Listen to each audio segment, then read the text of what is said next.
Hey everyone, welcome back to another video. So today's video, we're going to be talking about foreclosures. I know I've talked about this in the past. I know I've probably beat it like a dead horse and then beyond.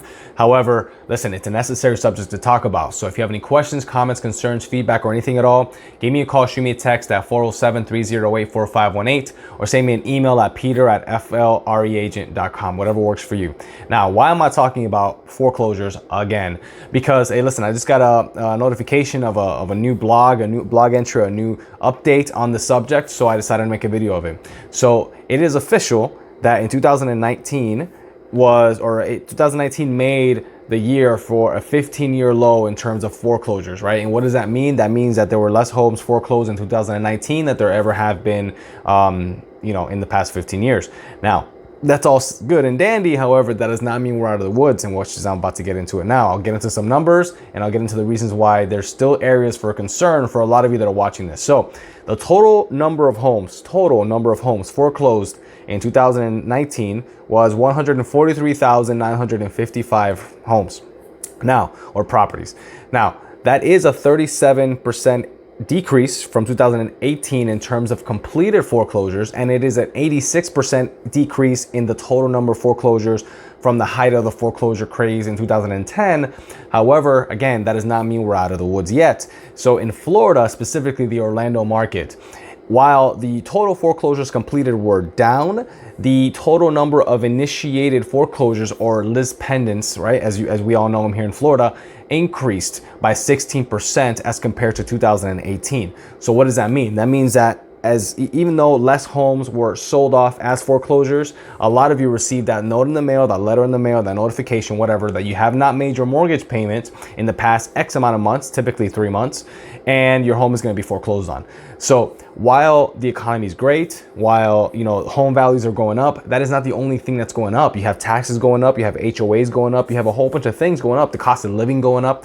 So it does not necessarily mean that all of you can still afford your mortgage payments, which is why a lot of you in Q4 or by Q4 of 2019 received an increased number of lis pendens or foreclosure initiations, right? 16% more than the previous year. So that's something to be concerned about. Why? Because we don't want to take a turn in the wrong direction. Right now we're looking at let's just say the up and up, right? Less and less foreclosures completed. However, we're also looking at on the up and up in regards to the number of foreclosure initiations started, which is not a great thing. So, why the disparity in numbers? Why the difference in numbers? So more foreclosure homes were started, but less were completed. Why? Because homes were sold, right? And I know a lot of you think that I'm doing this plug just because I'm a real estate agent, but go back and look at it yourself. You can actually look at the public records for any property. You go to the county clerk's office and you can look at the tax records for any public property, and you can actually look on there and see a foreclosure record. You can see a sale record. You can see all that stuff, right? So I invite you to go explore that website and find out for yourself. However, a lot of the homes that were in the pre-foreclosure process that were about to be foreclosed on, which is why the number was so high, right? 16% higher than 2018. A lot of them were sold before the foreclosure happened, right? And to do that, it's fairly simple. Really, you do it yourself, which is sometimes or at times or most times tends to be more difficult than a lot of people think. Or you can hire an agent like myself that has gone through this before with this process, right? So I myself have helped out quite a few people going through the pre-foreclosure process. Some of them were on market, which means that you'll be able to tell, who helped them and so on and so forth. And some of them were off market, meaning they were not on the MLS or anything like that. It was just off market, off the MLS market, right? So, I'll give you one example, as to why or what makes it so important to partner with somebody good. So I just completed a sale in December of a home that was going into pre-foreclosure. The gentleman was pretty much at the brink of getting kicked out by his lender. And we started the sale. I managed to get a contract on the property and get, a buyer to agree to buy it within a week of us actually putting it on the market. And the buyer actually gave us exactly what we asked for the property. So they didn't lowball us or anything like that. The property needed some work. We knew that, and we priced it appropriately. Now, that started a 6-month period of negotiations with the lender and other lien holders. Now, that doesn't mean that your process is going to take 6 months. This particular one took 6 months. I have closed pre-foreclosure homes before in less than 30 days for cash, right? And that's what this was. This was supposed to be a 30-day close for cash. However, the lien holders were not communicating with each other. I ended up negotiating one of the liens from $22,000 down to $1,500, and then I negotiated another lien on the property from $220,000 to $164,000. So like that took a lot of time, and it took me communicating with a lot of different parties to be able to get these negotiations done and, you know, agreed to by all parties. But it happened, right? So you want to partner yourself with an agent that either has done something like this in the past, that knows how to do it, and hopefully doesn't have to use those skills. You know, in your case, hopefully it's a quick sale for you and you're over and done with, right?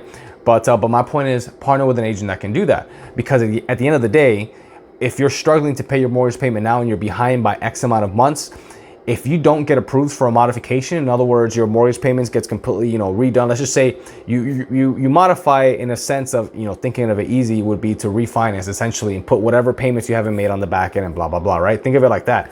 So if you don't get approved for that, or if you think it's going to take forever to get approved and you're worried that, you know, you're going to be kicked out, or you don't have the money anyway, listen, sell your house, right? I guarantee most people out there like myself that have, you know, been in this market before, in the pre-foreclosure market, can find, secure, and get you a contract for that house within, you know, a week, and it'll be cash deal, right? There's certain, you know, stipulations and criteria to what kind of properties I believe, you know, sell for that, you know, as quick as that. But, you know, we can talk about that later. So if you have any questions about that, you know, give me a call, shoot me a text at 407-308-4518, or send me an email at peter@flreagent.com. And listen, to conclude with this, what does that mean? That means that it's a great time to sell, not just if you're going through foreclosures, really overall, but if you're going through a foreclosure, it's a great time to sell because there's active people out there. Speaking from experience, I get emails all the time of people asking me if I have any pre-foreclosure listings, if I have any foreclosure listings, if, you know, anything like that. Why? Because they want a good deal, right? Which is why it's important to not price your pre-foreclosure home or any home that you're trying to sell above market value. You want to price it either at market value or right below market value if you're looking to get a speedy sale. Why? Because that's the property that the people are going to buy. They're not going to buy the overpriced property. As a matter of fact, most of them are not going to look at it twice. So keep that in mind. So listen, if you have any questions at all about, you know, what strategy I use or anything like that, if you have a house that you're in pre-foreclosure, you're worried about losing it, you know, you can't make your mortgage payments, give me a call, shoot me a text at 407-308-4518, or send me an email at peter@flreagent.com. I'll be glad to help you out, to give you some direction, to give you some advice, and kind of find out what is the best path for you to take so you won't come out of the bottom. So give me a call, shoot me a text, send me an email. Until next time, we'll talk soon. Bye.